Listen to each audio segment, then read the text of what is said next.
नमस्कार, आप देख रहे हैं खबर भारत का खास प्रोग्राम हेलो डॉक्टर। मैं हूं आपके साथ क्रांति प्रिया। कार्यक्रम में आज हम बात करने वाले हैं एक महत्वपूर्ण बीमारी पर, कैंसर, जिसे कई रोगों का समूह माना जाता है, जिसमें कोशिकाएं असाधारण रूप से बढ़ने लग जाती हैं। ये कोशिकाएं बढ़कर ट्यूमर का रूप ले लेती हैं, जो असाधारण रूप से बढ़ी हुई चर्बी की एक गांठ की तरह होता है। कैंसर शरीर के किसी भी हिस्से या अंग में मौजूद कोशिकाओं को प्रभावित कर सकता है।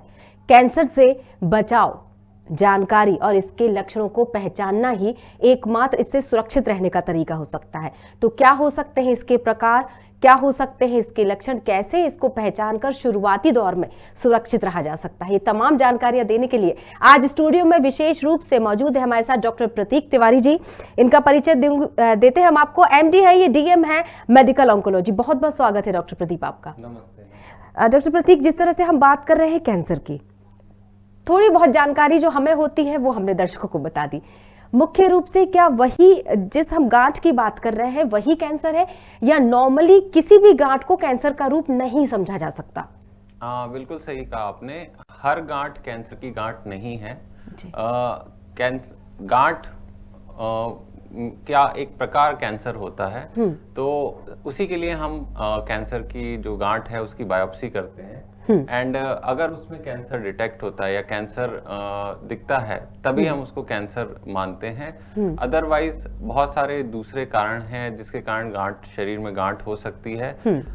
जैसे कि ट्यूबरक्लोसिस में गांठ हो सकती है, या किसी इन्फेक्शन में गांठ हो सकती है, या कुछ तरह की मेटाबॉलिक प्रॉब्लम्स होती हैं जिसमें गांठें हो सकती हैं। तो हर गांठ कैंसर नहीं है। गांठों में एक तरह का प्रकार है कैंसर। किसी गांठ में कैंसर भी हो सकता है जो कि बायोप्सी से ही प्रूफ होता है। जी, एक सवाल मेरे पास आया था मेल पर, जब हम लगातार आपका प्रोमो चला रहे हैं। दर्शकों को एक बार फिर से हम याद दिला देते हैं, ये हमारा लाइव प्रोग्राम है, आप सीधे जुड़ सकते हैं और इस महत्वपूर्ण बीमारी के बारे में आप चर्चा कर सकते हैं। डॉक्टर साहब से कोई सवाल है आपके, आप सवाल रख सकते हैं। तो इसके लिए हम नंबर एक बार फिर से आपको बताते हैं, 0755। दरअसल ये भोपाल का कोड है। आप कहीं से भी अगर कॉल करेंगे तो भोपाल का कोड लगाना ना भूलें। 0755 भोपाल का कोड, 42882228 ये नंबर, या फिर एक और नंबर नोट कर लीजिए 428907 ये हमारे लैंडलाइन नंबर है खबर भारत के। आप लगाइए जल्दी से और अपने सवाल रखिएगा। अगर कोई गांठ लगातार, मैंने आपको बताया कि मेल पर मेरे पास एक महिला का मैसेज आया था, उनकी उम्र तकरीबन 35 साल के आसपास है। उनका ये कहना है कि उनके माथे पर एक छोटी सी गांठ है, लेकिन वो दर्द नहीं देती। पिछले 2 सालों से वो गांठ बस अपनी जगह बदलती चली जा रही है। 1% 2% वो गांठ अपनी जगह बदल रही है, उसमें दर्द बिल्कुल भी नहीं है। और 2 साल से उस गांठ का जो साइज है, जो आकार है, वो भी बिल्कुल नहीं परिवर्तित हुआ। तो क्या डरने का विषय है? नहीं, जैसा मैंने बताया कि अन्य बहुत सारी कारण होता है जिसके कारण गांठें हो सकती हैं। तो कैंसर की गांठ का एक अलग नेचर होता है और उसके सिम्टम्स अलग होते हैं। सबसे इम्पोर्टेंट सिम्टम होता है कि कैंसर की गांठ जो है उसका आकार लगातार बढ़ता जाता है।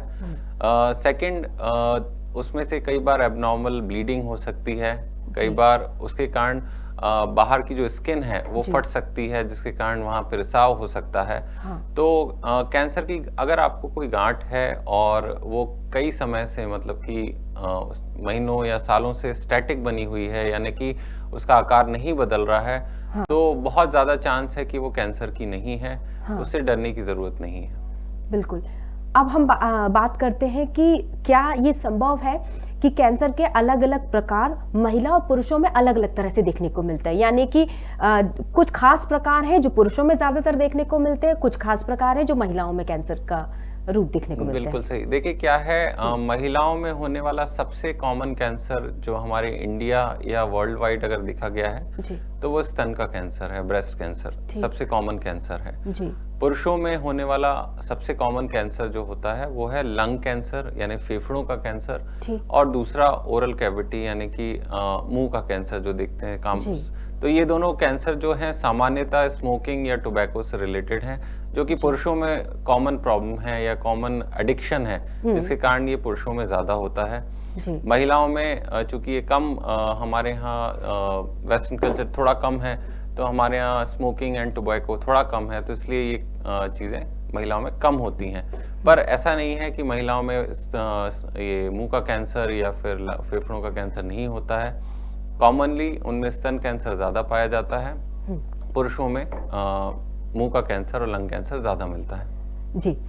अब बात आती है कि अगर समय समय पर चेकअप होता रहे, यानी वही कि सुरक्षा सावधानी वाली जब हम बात करते हैं, तो किस उम्र तक खतरा थोड़ा टला रह सकता है, लेकिन एक उम्र के बाद अगर आप समय समय पर अपना ट्रीटमेंट तो नहीं कहना चाहिए, क्या बोल सकते हैं इसको हम स्क्रीनिंग कहते हैं। स्क्रीनिंग जी कराते रहे तो बेहतर है। तो स्क्रीनिंग जो है, स्क्रीनिंग का मतलब होता है किसी भी चीज के आप स्क्रीन कर लेते हैं, मतलब अर्ली स्टेज में या फिर शुरुआती अवस्था में उसको आप पकड़ लेते हैं, उसको स्क्रीनिंग कहते हैं। परीक्षण बोल सकते हैं उसको, परीक्षण कह सकते हैं। मतलब जब तक आपके अंदर सिम्टम्स नहीं आए हैं, लेकिन विदाउट सिम्टम्स आपने उसको पकड़ लिया, उसको स्क्रीनिंग कहते हैं। तो अभी तक ऐसा कोई भी टेस्ट डेवलप नहीं हुआ है, इस पर रिसर्च अभी भी जारी है कि कोई एक विशेष टेस्ट से हम अगर शरीर के अंदर किसी भी तरह का कोई कैंसर या कोई इस तरह की बीमारी डेवलप हो रही है, उसको हम पकड़ सकें। ऐसे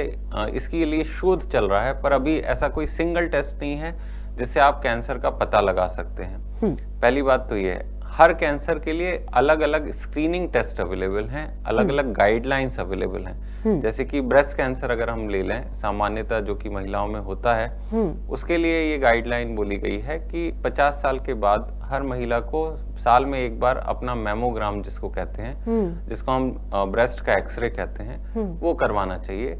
उससे आप अगर कोई कैंसर की गांठ ऐसी डेवलप हो रही है जो कि आपके छूने पे महसूस नहीं हो रही है, उसको आप अर्ली स्टेज में पकड़ सकते हैं। जी बिल्कुल। जी। क्या कैंसर आनुवांशिक हो सकता है, मतलब जेनेटिक जिसको हम बोलते हैं, कि अगर सपोज मेरे घर में माँ को रहा है या उनकी माँ को रहा है या ससुराल पक्ष की अगर हम बात करें, तो क्या ये संभव है? कैंसर, जी हाँ, आपने सही कहा। 30% कैंसर जो होते हैं वो आनुवांशिक होते हैं, और बाकी के 70% जो कैंसर होते हैं वो स्पोरेडिक होते हैं, मतलब कि व्यक्ति विशेष में डेवलप होते हैं, परिवार में रन नहीं करते हैं। जी। तो आनुवांशिकता हो सकती है, पर उसके लिए आपको सही परामर्श लेना पड़ेगा, अपने स्पेशलिस्ट से पूछना पड़ेगा। कई बार ऐसा होता है कि कुछ महिलाएं आती हैं कि हमें कैंसर हुआ है, क्या ये हमारे बच्चों को हो सकता है? तो उसके लिए आपको टेस्ट या फिर जो भी जरूरी काउंसलिंग है वो अपने कैंसर स्पेशलिस्ट से लेनी चाहिए। बिल्कुल। तो यानी ये आनुवांशिक हो सकता है, और अगर ये पता चल जाए कि आपके परिवार में किसी को कैंसर रहा है तो सावधानी और बढ़ जाती है। बिल्कुल। अगर आपके परिवार में किसी को कैंसर हुआ है, तो आपको होने के चांसेस सामान्य व्यक्ति से होने के चांसेस से ज्यादा हैं। जी बिल्कुल। अब मैं एक सवाल मैंने जब रखा था तो एक लाइन जोड़ी थी कि क्या इसका उम्र से लेना देना है, मतलब एक उम्र के बाद कैंसर होने के चांसेस बढ़ जाते हैं, ये संभव है क्या? बिल्कुल। तो कैंसर और जो बाकी डिजीजेस हैं, ये उम्र से रिलेटेड हैं। जी।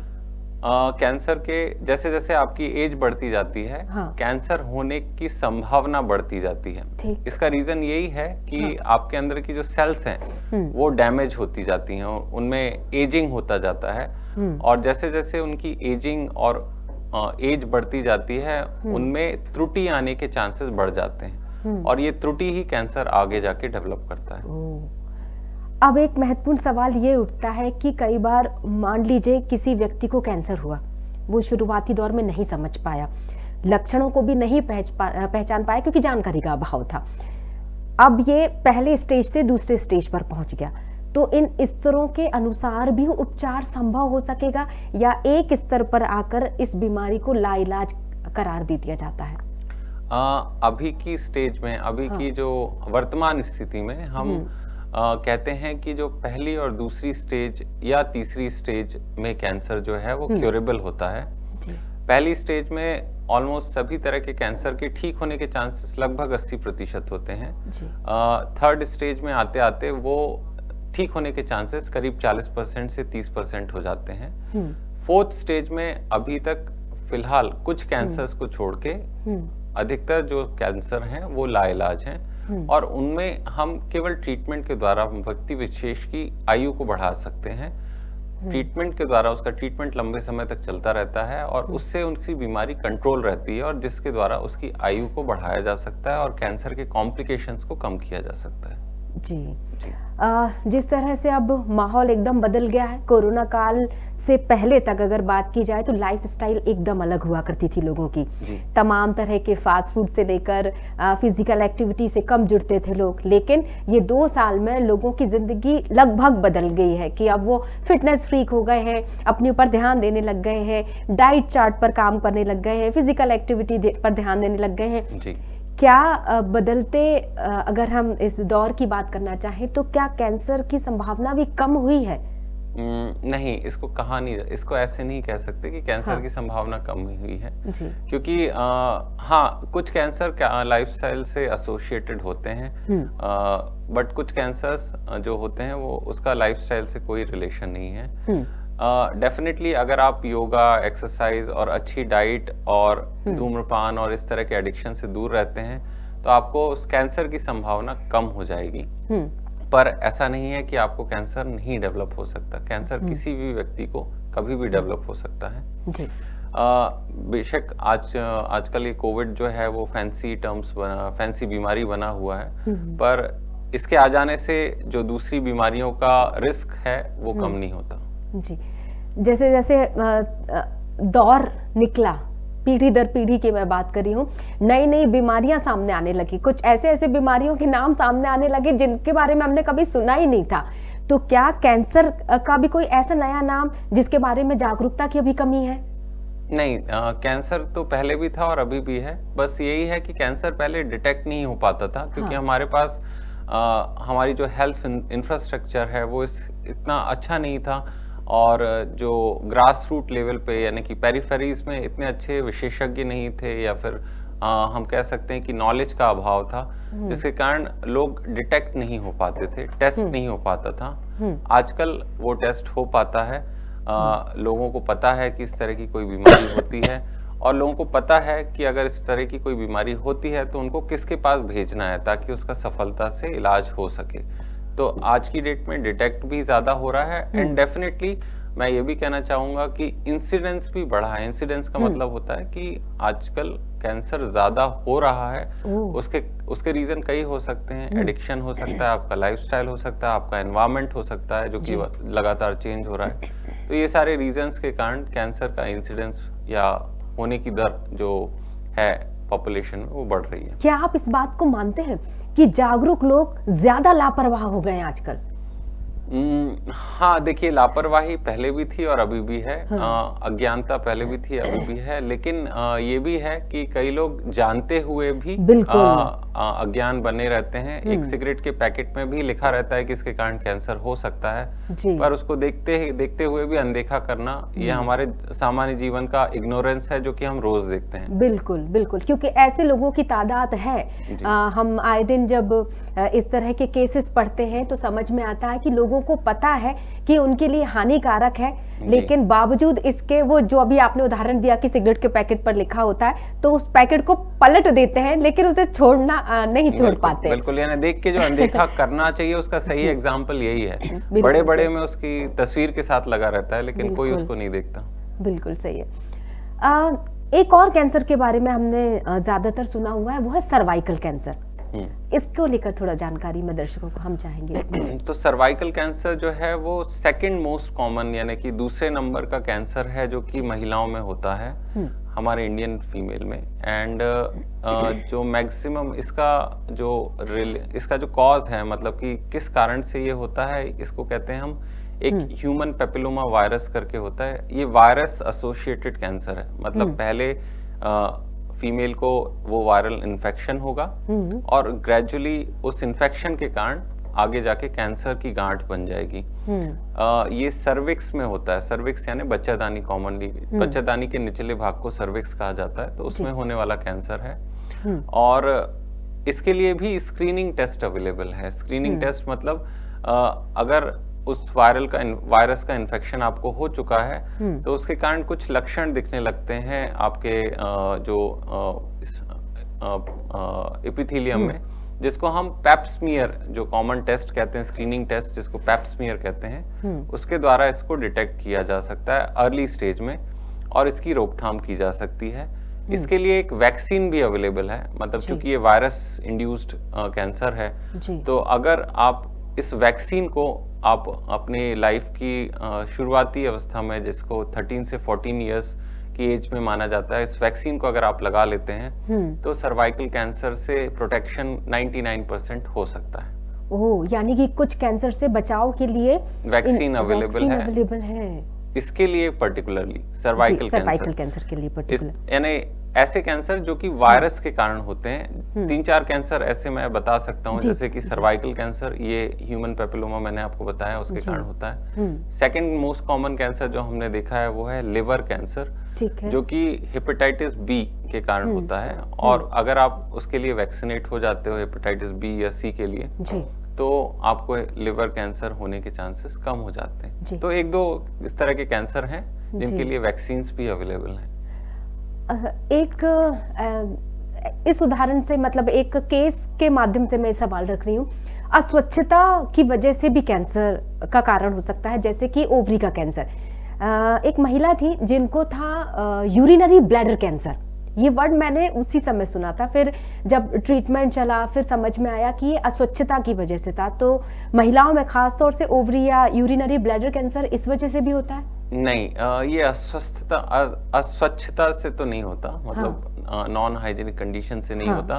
अस्वच्छता से आपका सर्वाइकल कैंसर जरूर होता है, क्योंकि ये इन्फेक्शन के कारण होता है, मतलब पहले इन्फेक्शन होता है। तो अगर आप अस्वच्छता रखेंगे या अनहाइजीनिक कंडीशन में रहेंगे या मल्टीपल सेक्सुअल पार्टनर्स रहेंगे आपके, तो उसमें आपको इस तरह का पेपिलोमा वायरस या फिर सेक्सुअली ट्रांसमिटेड डिजीजेस बढ़ जाती हैं, जिसके कारण कैंसर हो सकता है। तो यूरिनरी ब्लैडर जो है वो यूजुअली टोबैको से रिलेटेड कैंसर है, स्मोकिंग एंड टोबैको।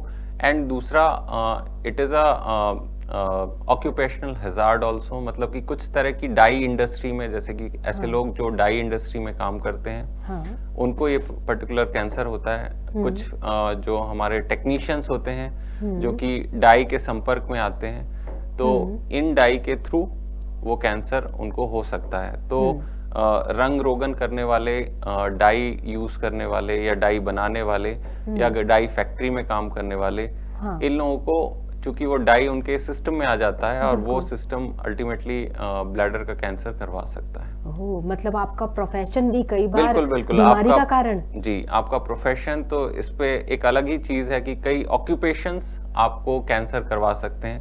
जैसे हमारे यहाँ गैस राहत, यानी गैस ट्रेजेडी हुई थी, एंड उसके बाद हम कहते हैं कि इंसिडेंस यहाँ पे बढ़ गया था। तो there are so many things, so many factors and so many chemicals are there which can induce cancer, जिनके कारण आपके शरीर में कैंसर बढ़ सकता है या कैंसर हो सकता है। ये एक महत्वपूर्ण सवाल करना मैं आपसे भूल गई कि शरीर के किन हिस्सों तक कैंसर पहुंच सकता है, मतलब किन हिस्सों में कैंसर हो सकता है? देखिए, कैंसर हर ऑर्गन को अफेक्ट कर सकता है, हर ऑर्गन में हो सकता है। शरीर का ऐसा कोई भी हिस्सा नहीं है जहाँ पे कैंसर नहीं हो सकता, क्योंकि कैंसर आपके शरीर का ही हिस्सा है। आपके शरीर के अंदर की जो सेल है वो चेंज हो गई है, और वो चेंज होके उसने एक अलग काम करना चालू कर दिया है। वो अलग तरह से रेप्लिकेट होती है, उस पर कोई रेगुलेशन नहीं होता। तो वो आपके शरीर की ही सेल है। तो शरीर में जहां जहां सेल है वहां वहां आपको कैंसर हो सकता है। आप किसी भी ऑर्गन आपका इससे सुरक्षित नहीं है। जहां तक आपने पूछा फैलने का इलाज, तो होना हर किसी ऑर्गन में हो सकता है। दूसरा, हर किसी ऑर्गन में फैल भी सकता है, मतलब कि किसी एक ऑर्गन में स्टार्ट हुआ और वो किसी भी ऑर्गन तक फैल सकता है आपके ब्लड के थ्रू। जी, एक बीमारी है जिसको लेकर अक्सर बोला जाता था कि ये छूने से नहीं फैलता। जिस बीमारी के लिए मैं बात कर रही हूँ, कैंसर को लेके जागरूकता की बहुत कमी है। क्या वाकई जिसको कैंसर हो चुका है उसके खांसने, छींकने, उसे टच करने, उसके साथ समय बिताने, उसके संपर्क में रहने, इस तरह से भी इसको संक्रामक बीमारी के तौर पर लेकर देखा जा सकता है? जी, ये बहुत अच्छा सवाल आपने पूछा। एक्चुअली कैंसर किसी भी तरह से संक्रामक नहीं है। ये एक व्यक्ति से दूसरे व्यक्ति में किसी भी द्वारा नहीं फैलता। मतलब आपके उसके साथ रहने, उसके संपर्क में रहने, आपके किसी भी तरह के कांटेक्ट से ये एक व्यक्ति से दूसरे व्यक्ति में नहीं फैलता है। अज्ञानता इस कदर है कि मेरे कुछ पेशेंट्स हैं जो कि काफी अच्छी फैमिली को बिलोंग करते हैं, they are educated and apart from that also, यानी उसके अलावा भी इतना एजुकेशन होने के बाद भी उनको ये चीज फेस करनी पड़ती है सोशल लाइफ में। उनने कंप्लेंट्स की हैं कि कई लोग उनसे दूर भागते हैं, उनके पास नहीं आते, इवन वो एजुकेटेड होने के बाद भी इस तरह का व्यवहार करते हैं, इस तरह का व्यवहार फेस कर रहे हैं। तो मैं सभी को आपके थ्रू ये मैसेज देना चाहता हूँ कि कैंसर किसी भी तरह से संक्रामक नहीं होता है, ये एक व्यक्ति से दूसरे व्यक्ति में नहीं फैलता है। जी बिल्कुल। मैं आगे सवाल रखूंगी, लेकिन इससे पहले एक कॉलर हमारे साथ जुड़ चुके हैं भोपाल से, राविंद्र मिश्रा जी। राविंद्र, बहुत बहुत स्वागत है आपका, अपना सवाल रखिए। जी हाँ डॉक्टर साहब, हेलो। हाँ बोलिए बोलिए, सुन रहा है डॉक्टर साहब। ये आजकल मतलब ये जो कैंसर की बीमारियां हो रही हैं, जिंदगी में भागदौड़ बहुत ज्यादा हो रही है, तो न तो खान पान में कुछ दिक्कतें होती है, आदमी खाता है, कुछ सुबह खा लिया, कुछ दोपहर में खा लिया, कुछ शाम को खा लिया, क्या कहते हैं, और आदमी थोड़ा सा क्या है कि जैसे पान गुटखा और ये कुछ। जी जी, सवाल बिल्कुल स्पष्ट रखिए। इन सब से बचाव के लिए आदमी क्या करे? नहीं तो सबसे पहले तो मैं ये जानना चाहता हूँ कि आप क्या खाते हैं कि नहीं खाते हैं, आप सेवन करते हैं? अपन तो पान पराग और गुटखा वगैरह खाते हैं।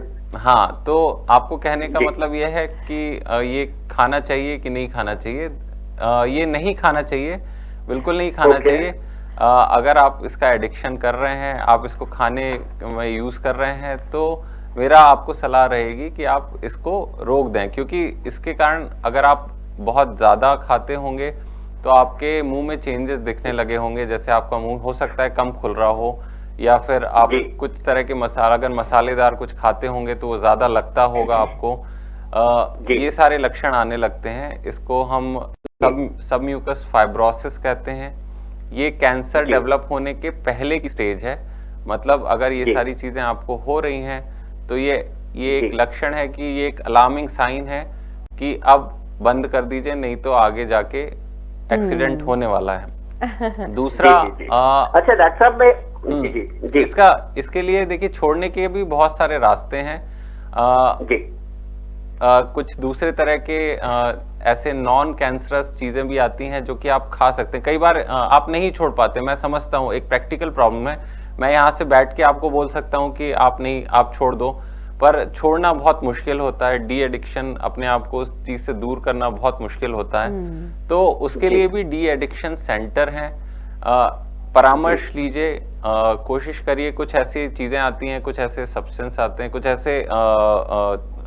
कुछ ऐसे पदार्थ आते हैं जो आपको उसके अलावा आप उसको खाओगे तो वो कम हानिकारक है और आपको उससे दूर रहने में मदद करेंगे। जी। और अच्छा डॉक्टर साहब एक निवेदन और करूंगा कि जैसे कुछ लोग अपने मित्र अपने बीच के थे जो कुछ भी नहीं खाते थे, लौंग भी नहीं खाते थे, तब भी वो कैंसर से पीड़ित हो गए। जी, ऐसा क्या है?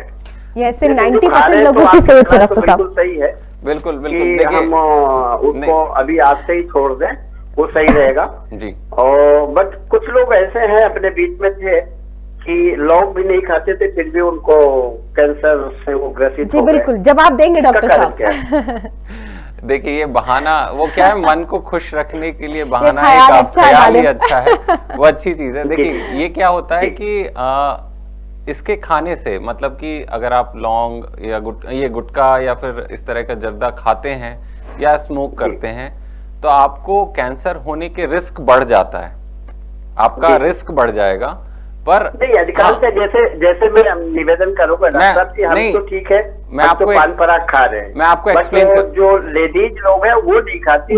राविंद्र जी डॉक्टर साहब की बात सुन लीजिए, शायद आपको समाधान मिल जाए। मैं आपको एक्सप्लेन करता हूँ। तो उसमें यह है कि जब आप इस तरह की चीज खाते हैं या एडिक्टेड हैं तो इससे आपका रिस्क बढ़ जाता है, पर ऐसा जरूरी नहीं कि इससे आपको हो ही जाएगा।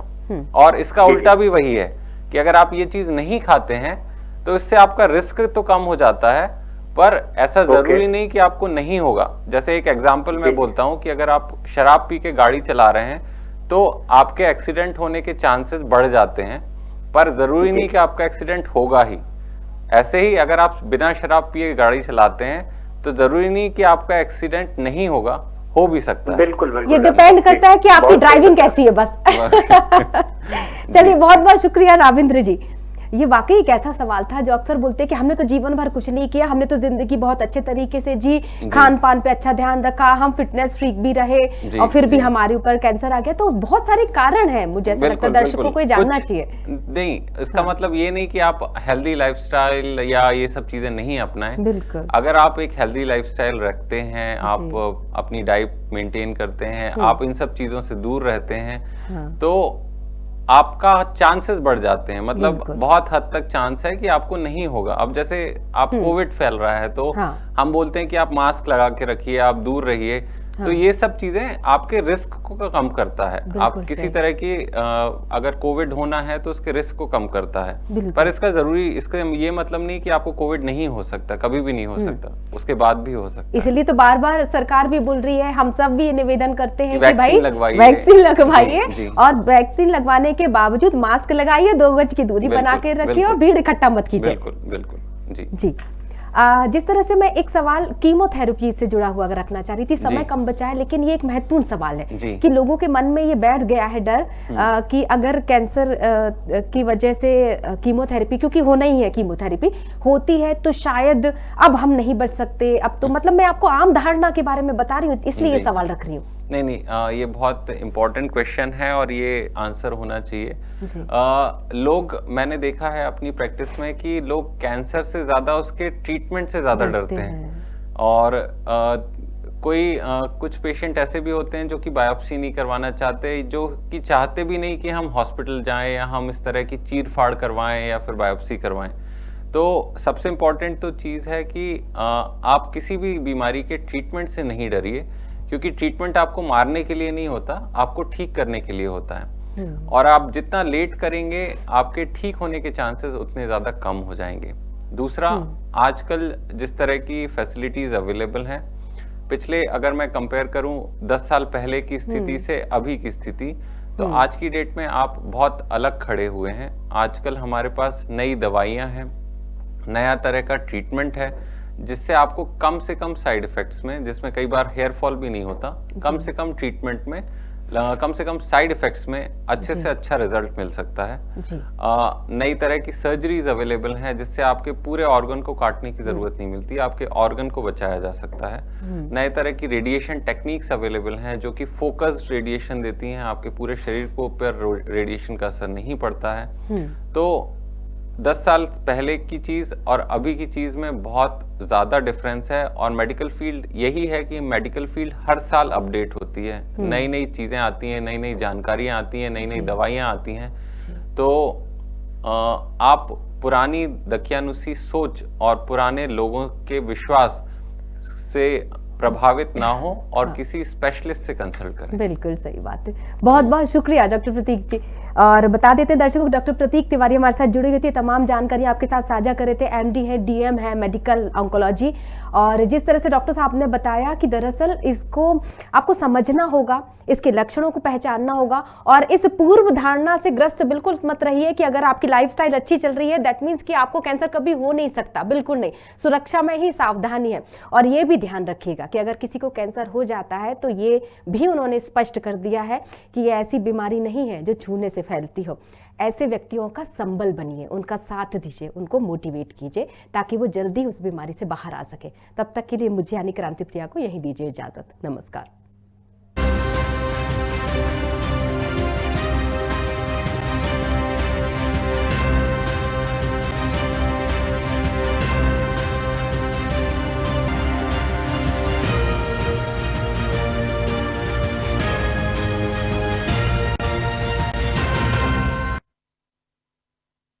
को कैसे बनाएं लाभ का धंधा?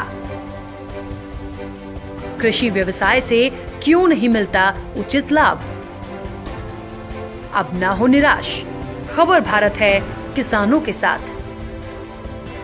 खबर भारत पर होगी कृषि से जुड़ी हर समस्या पर बात। देखिए खबर भारत का खास कार्यक्रम कृषि मंथन हर रविवार शाम 7:30 बजे सिर्फ खबर भारत पर। खबर भारत को आप देख सकते हैं डिजियाना के चैनल नंबर 365 पर। साथ ही खबर भारत को सोशल मीडिया के सभी प्लेटफॉर्म पर फॉलो करें। हमारा फेसबुक अकाउंट है खबर भारत। यूट्यूब पर खबर भारत को सब्सक्राइब करना बिल्कुल ना भूलें। और हाँ, ट्विटर पर हमें फॉलो करें @खबर Bharat 242। Gajanan steel alloy ventures private limited Bhopal के साथ साथ संपूर्ण भारत में सभी ब्रांड के थोक एवं फुटकर विक्रेता। TMT बार सरिया घरौंदा बनाने का आपका सपना होगा साकार। गजानन स्टील देगा आपका भरपूर साथ। अपने सपनों को दीजिए साकार रूप, हकीकत में बदलेगा कल्पनाओं का स्वरूप। आशियाने को सुंदरता के साथ मिलेगी मजबूती, क्योंकि आपके घरौंदे का हम रखेंगे ख्याल। विश्वास में नंबर 1 और दाम में कम। भरोसे और विश्वास का दूसरा नाम है गजानन स्टील। लोग मानते हैं कि यही है एक जरिया, अपनाएं TMT बार सरिया।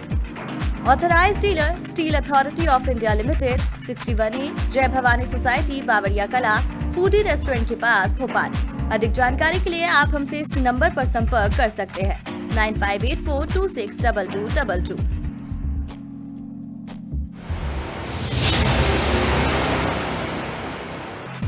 Gajanan steel alloy ventures private limited Bhopal के साथ साथ संपूर्ण भारत में सभी ब्रांड के थोक एवं फुटकर विक्रेता। TMT बार सरिया घरौंदा बनाने का आपका सपना होगा साकार। गजानन स्टील देगा आपका भरपूर साथ। अपने सपनों को दीजिए साकार रूप, हकीकत में बदलेगा कल्पनाओं का स्वरूप। आशियाने को सुंदरता के साथ मिलेगी मजबूती, क्योंकि आपके घरौंदे का हम रखेंगे ख्याल। विश्वास में नंबर 1 और दाम में कम। भरोसे और विश्वास का दूसरा नाम है गजानन स्टील। लोग मानते हैं कि यही है एक जरिया, अपनाएं TMT बार सरिया। Authorised dealer steel authority of India limited, 61A जय भवानी सोसाइटी, बावरिया कला, फूडी रेस्टोरेंट के पास, भोपाल। अधिक जानकारी के लिए आप हमसे इस नंबर पर संपर्क कर सकते हैं 9584262222।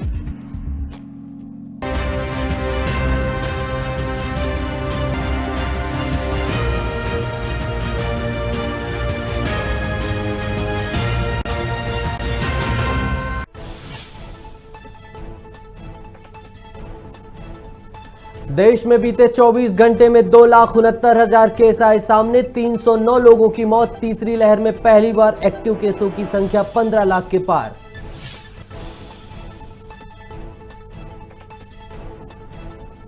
वहीं वित्त मंत्री जगदीश देवड़ा ने पत्रकारों से की चर्चा, किसानों की पूरी मदद का दिया आश्वासन। कहा किसान चिंता न करें, सरकार है उनके साथ। यूपी चुनाव को लेकर BD शर्मा का बयान आया सामने। शर्मा ने कहा यूपी चुनाव में पार्टी रचेगी इतिहास। कमलनाथ के ट्वीट पर भी किया पलटवार।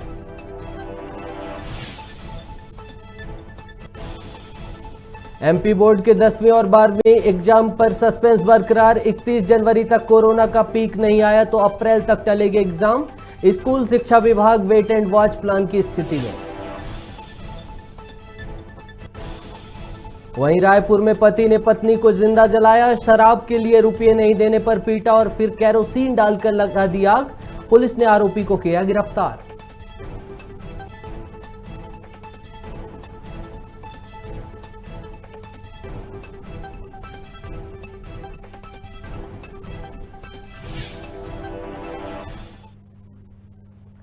नमस्कार, मैं नितेश गर्ग और आप देख रहे हैं खबर भारत।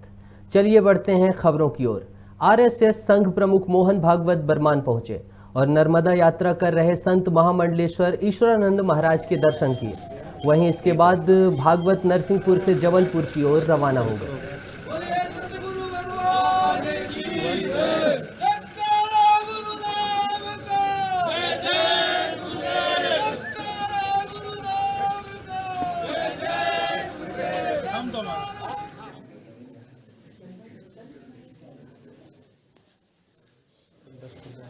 तो वो अभी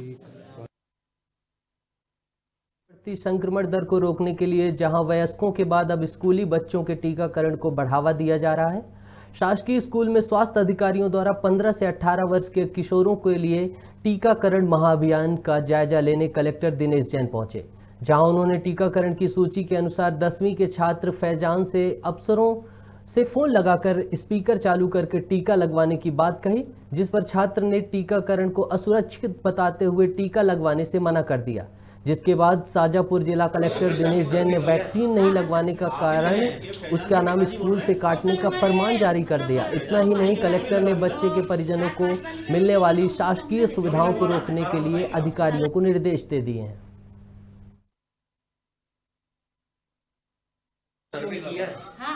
आप कितने हैं? ये फैजान के पिताजी बोल रहे हैं? टोटल हमारे मतलब तो फैजान को टीका क्यों नहीं लगा अभी तक? 4-5 बार से निकली थी तो उनको हमने क्यों नहीं लगवाना? कारण बताएंगे आप? भारत में 150 करोड़ लोग इस टीकों को लगवा चुके हैं और ये साइंटिफिक परीक्षण किया हुआ है। और आज जो तीसरी लहर चल रही है तो उसको देखते हुए वो आवश्यक रूप से अपने बच्चों को लगवाएं। अदरवाइज़ हम लोगों को जो दूसरे मेजर्स हैं कि उन बच्चों का स्कूल से एनरोलमेंट में उनको रखना है नहीं रखना है, इसके बारे में फिर हमको विचार करना पड़ेगा, या उनको सरकार की ओर से जो मिलने वाली अन्य सुविधाएं हैं तो उनको वो दी जाएं नहीं दी जाएं, उसके बारे में विचार विमर्श करना पड़ेगा। तो अभी तो प्रेरित कर रहे हैं और सबको ये आगाह कर रहे हैं कि भाई वो जल्दी वैक्सीनेशन करा लें ताकि ये जो तीसरी लहर है तो उसमें हम लोग कंट्रोल कर पाएँ। अब अगली घटना ठीकरी से है। ठीकरी थाना अंतर्गत दवान मार्ग पर देर रात गन्ने से भरे ट्रैक्टर ने सामने से आ रहे खाली ट्रैक्टर को जोरदार टक्कर मार दी। घटना में एक ट्रैक्टर के 2 टुकड़े हो गए। वहीं टक्कर के बाद गन्ने से भरा ट्रैक्टर अनियंत्रित होकर ब्रिज की दीवार से जा टकराया। यह हादसा ठीकरी दवान मार्ग पर हुआ है। गनीमत यह रही कि हादसे में कोई जनहानि नहीं हुई है, लेकिन दोनों ट्रैक्टरों को भारी क्षति पहुंची है।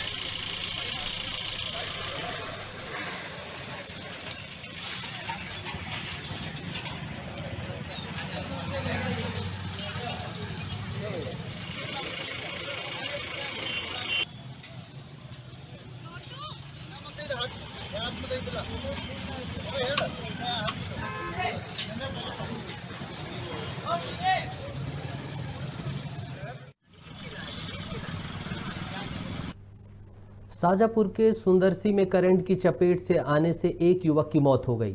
जानकारी के अनुसार युवक जीवन सिंह अपने खेत सिंचाई करने गया था, जहां नदी में मोटर लगाते समय करंट की चपेट में आ गया। मौके पर पहुंची पुलिस विभाग की टीम ने प्रकरण दर्ज कर लिया है और जांच शुरू कर दी है।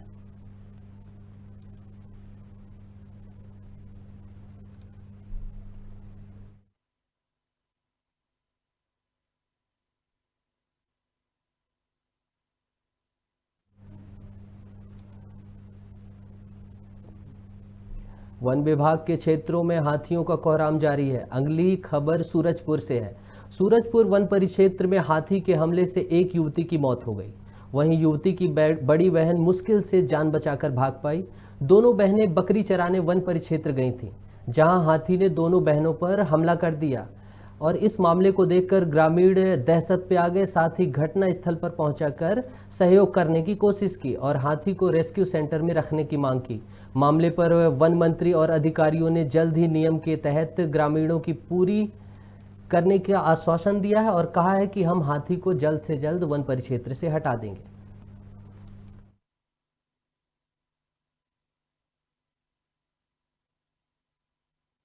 ग्राम पंचायत भूई रेंज के अंतर्गत प्यारे हाथी एक 20 साल के बच्ची को मार दिया, जिसके कारण पूरे ग्रामवासी ने बहुत ही आक्रोशित के साथ रोड में आने का एक प्लान चल रहा था।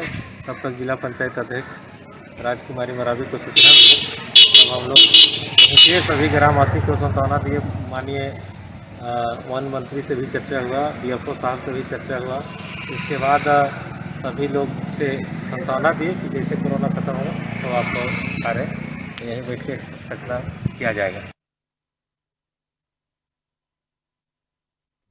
अंबिकापुर जिले के शहरी इलाकों में नामना कला पावर हाउस में तकनीकी खराबी आने की वजह से आधे शहर की बिजली आपूर्ति प्रभावित हुई है। बताया जा रहा है कि शहर के मिशन चौक स्थित 33,000 और 11,000 केवी के ट्रांसफार्मरों में तकनीकी खराबी होने की वजह से लाइट चली गई। विद्युत सप्लाई बंद होने की वजह से इसे ठीक करने के लिए बिजली विभाग के अधिकारी जुटे हुए हैं।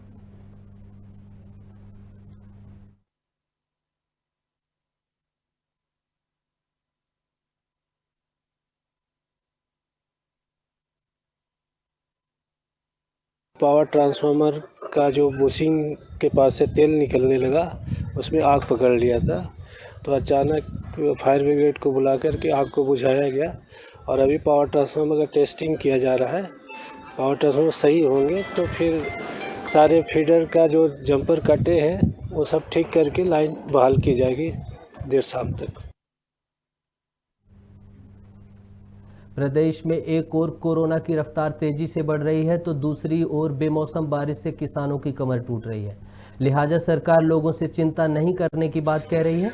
वहीं राजधानी भोपाल में पत्रकारों से बात करते हुए वित्त मंत्री जगदीश देवड़ा ने कहा कि किसान चिंता न करें, सरकार पूरी तरह उनके साथ खड़ी है।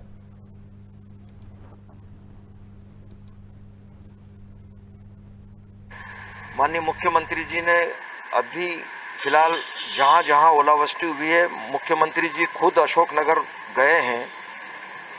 मौके पर जाकर के उन्होंने सारी स्थिति देखी है। ओलावृष्टि में किसी भी प्रकार का जो भी नुकसान हुआ है, माननीय मुख्यमंत्री जी ने स्वयं कहा है कि कोई दिक्कत नहीं आएगी, हम पूरी मदद करेंगे। अब बात उत्तर प्रदेश के चुनाव से संबंधित। यूपी चुनाव के लिए भाजपा ने प्रत्याशियों की सूची जारी करते हुए पहले चरण के लिए 57 और दूसरे चरण के लिए 48 प्रत्याशियों के नाम की सूची जारी कर दी है। मुख्यमंत्री योगी आदित्यनाथ गोरखपुर से चुनाव लड़ेंगे तो वहीं केशव प्रसाद मौर्य जो वर्तमान उप मुख्यमंत्री हैं सिराथू से प्रत्याशी हैं।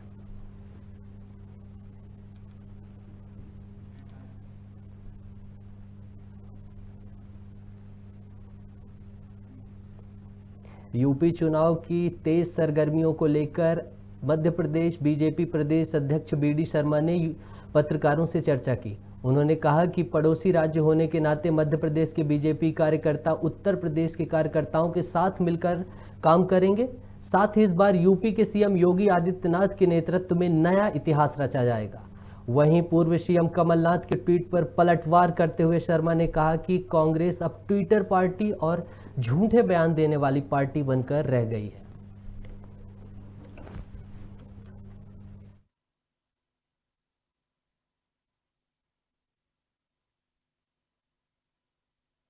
देखिए, मध्य प्रदेश भारतीय जनता पार्टी उत्तर प्रदेश के चुनाव का पड़ोसी राज्य होने के कारण जहां जो संभव आवश्यकता है, और भारतीय जनता पार्टी तो पूरा देश एक रूप में मानती है, इसलिए अपने उन सभी उत्तर प्रदेश के कार्यकर्ताओं के साथ जहां हमारी सहयोगी भूमिका बनेगी, उस भूमिका में भारतीय जनता पार्टी मध्य प्रदेश के कार्यकर्ता भी अपनी भूमिका निभाने का प्रयास करेंगे। माननीय प्रधानमंत्री जी के नेतृत्व में, माननीय अमित शाह जी के नेतृत्व में, माननीय नड्डा जी के नेतृत्व में और उत्तर प्रदेश के माननीय मुख्यमंत्री योगी जी के नेतृत्व में इस चुनाव में भारतीय जनता पार्टी इतिहास बनाएगी, क्योंकि कांग्रेस अब ट्विटर पार्टी ही बन गई है और झूठ बयान देने वाली पार्टी बन गई है। भारतीय जनता पार्टी के माननीय मुख्यमंत्री शिवराज सिंह चौहान, ये कोई कहने के लिए नहीं कह रहा हूं मैं, ये मध्य प्रदेश का हमारा एक एक किसान भाई, जनता जनार्दन, सब लोग इस बात को जानते हैं कि हमारे मुख्यमंत्री कितने संवेदनशील हैं, किसानों के लिए कितने प्रतिबद्ध हैं, और किसानों के साथ वो केवल कोई ट्विटर पर राजनीति नहीं करते, वो जमीन पर किसानों से मिलकर।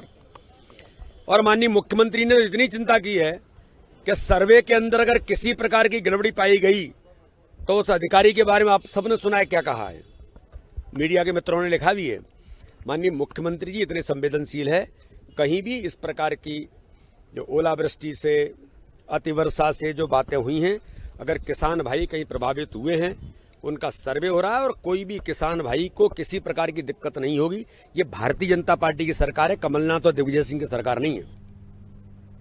मध्य प्रदेश में निर्माण का दौर जारी है। मंदसौर के दलौदा में उच्च शिक्षा मंत्री मोहन यादव ने कॉलेज भवन का भूमि पूजन किया। भवन का निर्माण 7 करोड़ 99 लाख की लागत बताई जा रही है। वहीं कोरोना के बढ़ते मामलों को लेकर यादव ने कहा कि छात्रों की स्नातक और स्नातकोत्तर की डिग्री प्रभावित ना हो, इसलिए फिलहाल ऑनलाइन के माध्यम से ही परीक्षाएं ली जाएंगी। पढ़ाई के साथ आप परीक्षाएं ऑनलाइन दें। साथ ही उन्होंने कहा कि आगे कोई ऐसी स्थिति बनती है तो कॉलेज बंद करने का निर्णय पूरी तरह से ले लिया जाएगा। और नई शिक्षा नीति के परिप्रेक्ष्य में हमने नए बहुत सारे कोर्स देने की घोषणा भी की है। खास करके स्पोर्ट्स, एनसीसी, एनएसएस और अन्य प्रकार के अपने अपने क्षेत्र में चलने वाले माइनिंग, टूरिज्म या हेल्थ या और भी जो इस प्रकार के कोर्स जिनसे भविष्य में रोजगार की संभावना हो, ये सारे कोर्स को प्रमोट करते हुए जो जिस महाविद्यालय में मांग रहा है सेल्फ फाइनेंस से, हम तुरंत उनको देने जा रहे हैं। इसी के साथ साथ 7वें वेतनमान का बचा हुआ पैसा सारे प्राध्यापक परिवार को हमने देने की बात कही है। कोशिश कर रहे हैं कि किसी भी महाविद्यालय में भवन की तकलीफ नहीं हो, कोई संसाधन की तकलीफ नहीं हो, तमाम प्रकार के व्यवस्था जुटा करके परमानेंट फैकल्टी से उनको पढ़ाने का अनुकूल माहौल दिलाएं। और अब खबर छत्तीसगढ़ से। छत्तीसगढ़ के मुख्यमंत्री भूपेश बघेल ने मकर संक्रांति को लेकर प्रदेशवासियों को शुभकामनाएं दी। अभी तो दिल्ली साथ ही उन्होंने यूपी चुनावी दौरे को लेकर कहा कि कांग्रेस महामंत्री प्रियंका गांधी और वरिष्ठ नेताओं के साथ बैठक करेंगे। वहीं बीजेपी पर तंज कसते हुए उन्होंने कहा कि उत्तर प्रदेश जैसे बड़े राज्यों में अब बीजेपी सरकार के जाने के दिन आ गए हैं। का कार्यक्रम है और दिल्ली से जो लगा हुआ एरिया उत्तर प्रदेश का, वहाँ चुनाव प्रचार की शुरुआत होगी। प्रियंका जी और सभी सीनियर लीडर जाएंगे, ऐसा कार्यक्रम बना है। इसकी शुरुआत कल से होगी।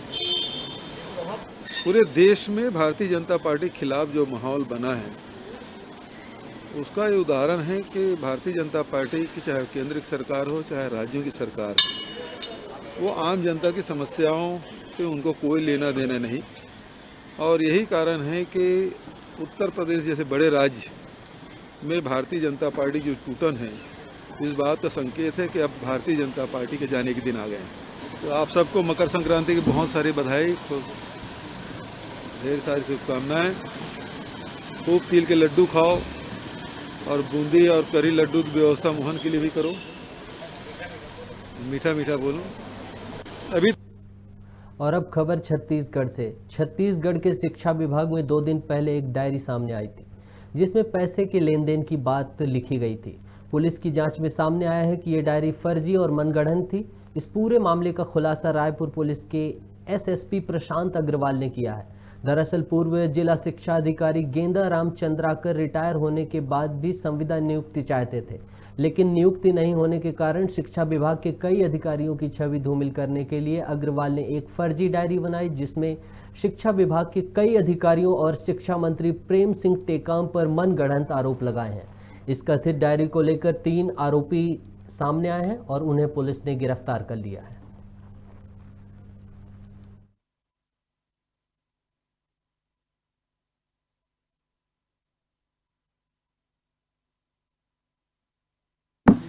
तेरह जनवरी को शिक्षा विभाग के आशुतोष चावड़े की तरफ से राखी थाने में एक शिकायत दी गई थी जिसपे एक फर्जी शिकायत पत्र तैयार करके आशुतोष चावड़े के नाम से कई सारे जनप्रतिनिधियों को, अधिकारियों को एवं न्यूज़ एजेंसीज को प्रेषित की गई थी, जिसके आधार पे आशुतोष चावड़े ने FIR राखी थाने में दर्ज कराई और उसको इन्वेस्टिगेशन में हमने लिया। कुछ फर्जी शिकायतें हुई है और कुछ फर्जी डायरी भी बनी है, और ये तो समाचार पत्रों के माध्यम से मुझे मालूम हुआ। और सबसे बड़ी बात यह है कि जिनके नाम से शिकायत हुआ है वो खुद बोल रहा है कि मैंने कोई शिकायत नहीं किया है, और थाना में उसका रिपोर्ट किया है कि मैंने ऐसा कोई शिकायत नहीं किया है। मेरे पद का और मेरे सील का पूरा उसमें उपयोग किया हुआ है, तो अपने आप ही वो तो पूरे ख़त्म हो जाता है कि इसमें कुछ तथ्य इसमें नहीं है। लेकिन इसमें चूँकि सबका उसमें नाम आया, सरकार को बदनाम करने की कोशिश की गई है, तो इसके लिए हमने मांग किया कि इसकी जांच की जाए इसकी।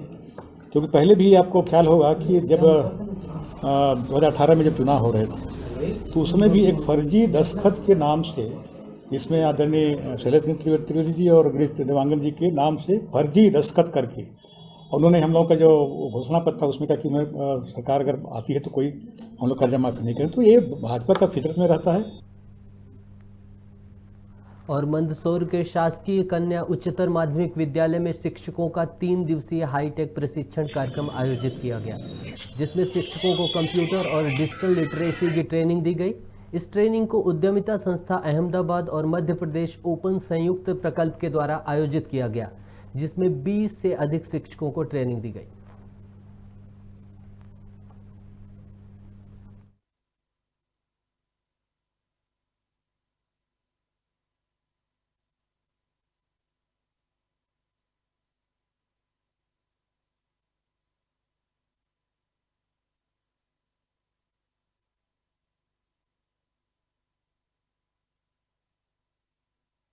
बहुत सारी चीज़ें हमने इसमें सीखी है। एक्सेल सीखा है, पावर पॉइंट सीखा है, और इस टाइप से जो चीज़ें हमको पहले दिक्कत आ रही थी। शिक्षा के क्षेत्र में सेवा देते देते कितना समय हो गया? मेरे को 20 साल हो गए। क्या लगता है आपको आने वाला टाइम डिजिटल है और इस तरह का एक अपडेट अपने कर्मचारियों में सरकार करवाना चाह रही है, अच्छा है बुरा है? बहुत बढ़िया प्रयास है, क्योंकि अपडेट अब सबको होना पड़ेगा। हाँ, क्योंकि जो नया युग आ रहा है वो बिल्कुल अपडेट अगर आप नहीं हो तो आप बाहर हो जाएंगे। हमने पावर पॉइंट, स्लाइड बनाना, ये सब सीखा, और हम इससे अपने बच्चों को किस प्रकार सुविधाएं प्रदान कर सकते हैं, कैसे स्मार्ट क्लास के अंदर उनको सिखा सकते हैं, ये सब हमने सीखा। कुल कितने दिन की ट्रेनिंग थी? सर, हमको 3 दिन की ट्रेनिंग दी गई है। क्या लगता है आपको ट्रेनिंग के पहले और ट्रेनिंग के बाद किस तरीके से आपको क्या अच्छा लगा, मतलब क्या कुछ अपडेट हुआ?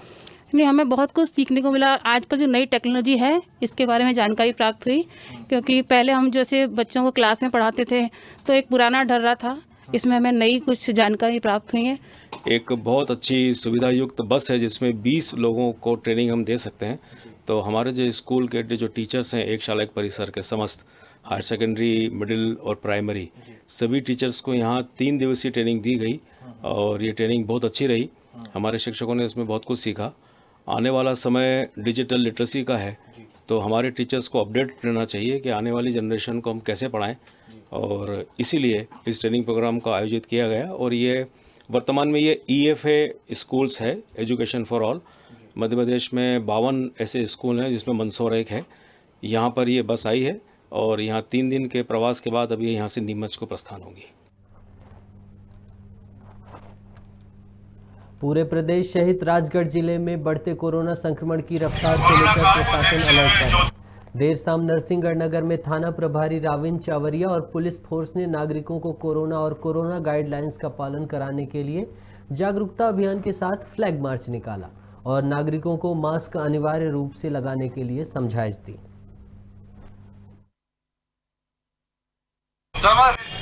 सोशल डिस्टेंस का पालन करेंगे, ये अपने नगर के लिए, परिवार के लिए। कोरोना काल को देखते हुए जो तेजी से बढ़ रहा है, मास्क अनिवार्य रूप से लगाएंगे।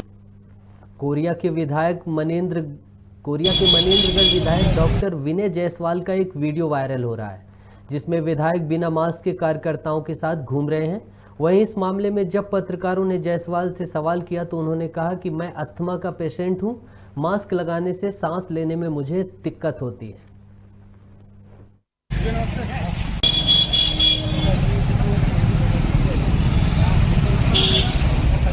देखिए, लगातार प्रशासन कोई न कोई गाइडलाइन जारी कर रही है, लोगों को मास्क के लिए कर रही है, और आप जनप्रतिनिधि होकर के पूरे शहर का भ्रमण बिना मास्क के कर दिया। आप किस तरह का मैसेज दे रहे हैं? मास्क लगाना जरूरी नहीं है, आपका मैसेज क्या है? देखिए, मास्क तो मैं अभी भी लगाया हूँ, क्या? लेकिन आज सुबह से थोड़ी सी मुझे